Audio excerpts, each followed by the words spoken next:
श्वेता के माता पिता श्वेता के लिए एक अच्छा सा रिश्ता ढूंढ रहे थे। संयोग से जल्दी ही उन्हें एक अच्छा रिश्ता मिल भी गया, मगर लड़के वालों को शादी की जल्दी थी। वे 15 दिनों में ही शादी करवा देना चाहते थे। पहले तो श्वेता के माता पिता ने सोचा कि इतनी भी क्या जल्दी है, हमारी बेटी कहीं भागी थोड़े ही ना जा रही है। इसलिए उन्होंने इस रिश्ते को इनकार करने का फैसला कर लिया। मगर फिर किसी रिश्तेदार ने उन्हें समझाया कि इतना अच्छा रिश्ता आप ठुकरा क्यों रहे हो, लड़का भी अच्छा है और घर परिवार भी अच्छा है। ऐसे रिश्ते रोज रोज थोड़े ही ना मिलते हैं, और आपका भी हाथ कोई तंग तो है नहीं जो आप इतनी जल्दी सब इंतज़ाम कर नहीं पाएंगे। आप भी तो यही चाहते होंगे ना कि आपकी बेटी हमेशा खुश रहे और उसे किसी चीज़ की कभी कोई कमी ना हो। श्वेता के माता पिता को भी यह बात समझ में आ गई। श्वेता की सहमति से श्वेता और नीतीश की सगाई हो गई और अगले हफ्ते का शादी का मुहूर्त भी निकलवा लिया गया। श्वेता को इस रिश्ते से इनकार नहीं था, मगर सब कुछ इतना जल्दी हो रहा था कि श्वेता को नीतीश को समझने का समय ही नहीं मिला। एक हफ्ता शादी की तैयारियों और रीति रिवाजों को निभाने में कब बीत गया किसी को पता ही नहीं चला। आज वह दिन था जब श्वेता और नीतीश की शादी थी।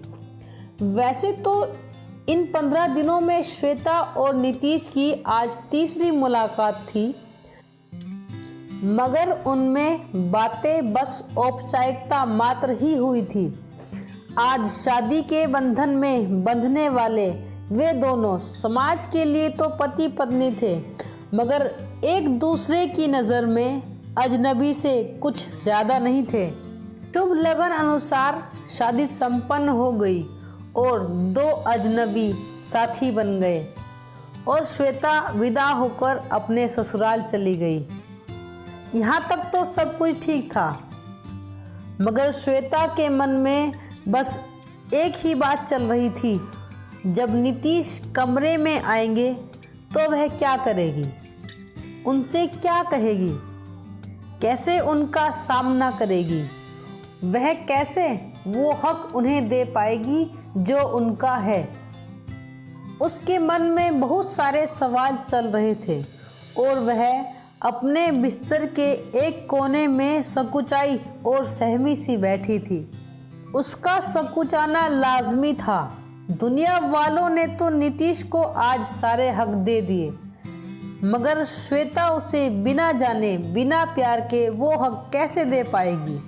मगर इस सब से उलट श्वेता के मन में एक और सवाल चल रहा था कि क्या नीतीश श्वेता से उसकी सहमति मांगेंगे या उस पर अपना हक जाहिर कर देंगे। इतने में दरवाज़ा खुलता है और नीतीश कमरे में आता है। नीतीश देखता है कि श्वेता एक ओर बैठी है। वह श्वेता के पास जाकर बैठता है और उसका हाथ पकड़कर कहता है, इतनी घबरा क्यों रही हो, मैं तुम्हारा पति हूँ, कोई गैर नहीं। कुछ देर बात करने के बाद जब नीतीश ने श्वेता के करीब आने की कोशिश की तो श्वेता ने उसे रोकते हुए कहा, मुझे माफ़ कीजिएगा, मगर मैं अभी इस सब के लिए तैयार नहीं हूँ, मुझे थोड़ा वक्त चाहिए।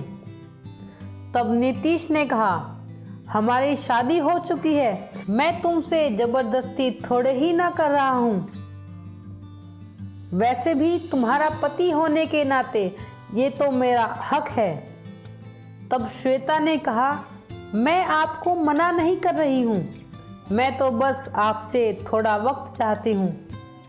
मैं बस आपको जानना चाहती हूँ, आपकी दोस्त बनना चाहती हूँ। मगर नीतीश श्वेता की एक नहीं सुनता और कहता है, मैं तुम्हारा पति हूँ, आज के लिए इतना ही काफ़ी है। और श्वेता की नामर्जी के ही उसके साथ शारीरिक संबंध बनाने लगता है। श्वेता ने अपने पति के कहने पर आज खुद को बिछा तो दिया, मगर खुद में सिमट कर रह गई। ये सिर्फ एक कहानी नहीं है, यह एक सवाल है कि क्या सिर्फ शादी कर लेने से पुरुष को सारे हक मिल जाते हैं?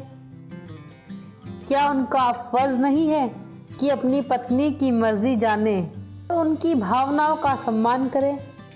क्या पत्नी को अपने पति को ना करने का हक नहीं है? क्या अपनी पत्नी से उसकी मर्जी के बिना संबंध बनाना गुनाह नहीं है? इस विषय पर आप क्या सोचते हैं? अपनी राय हमें कमेंट करके ज़रूर बताइएगा। इस वीडियो को अंत तक देखने के लिए आपका धन्यवाद। ऐसी ही और वीडियो को देखने के लिए सब्सक्राइब कीजिए हमारा YouTube चैनल और बेल आइकन को दबाना मत भूलिएगा। धन्यवाद।